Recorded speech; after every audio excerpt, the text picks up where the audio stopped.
حامد میر صاحب کہتے ہیں کہ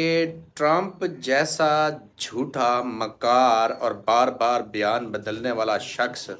اگر پاکستان کی تعریف کر رہا ہے تو اس کا مطلب ہے کوئی دال میں کالا ضرور ہے، کیونکہ یہ جو ٹرمپ ہے اس کا کوئی مذہب نہیں ہے، اور اس کے بعد جن کا کوئی مذہب نہیں ہوتا، ان کا کوئی ایمان نہیں ہوتا، کوئی دین نہیں ہوتا، ان کے اوپر کوئی اعتبار کرنا ایک بے وقوفی ہوتی ہے۔ یہ حامد میر صاحب کے ایک بیان ہے۔ اچھا، اب دیکھیں جو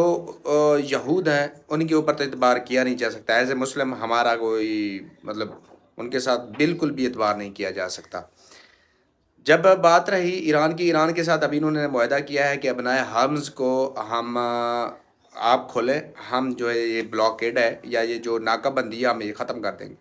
لیکن انہیں وہ ناکہ بندی ختم نہیں کی، اس کی جو خلاف ورزی کی، اور ایران نے کیا کیا ہے، دوبارہ ابنائے حرمز کو ابھی کے ابھی بند کر دیا۔ تو بات رہی یہ کہ حامد میر صاحب سچے ہیں، اور یہ جو یہود ہیں پاکستان کی یا great field marshal, great prime minister کی یہ جو تعریف رٹی ہوئی ہے ٹرمپ صاحب نے، یہ ایسی نہیں رٹی ہوئی ہے، اس کے پیچھے بھی کوئی اللہ کرے ایسی کوئی چال نہ ہو پاکستان کے حق میں ہو، پاکستان کے، کیونکہ پاکستان ہے تو ہم ہیں، اگر پاکستان نہیں ہے تو اللہ نہ کرے تو پھر کچھ بھی نہیں ہے۔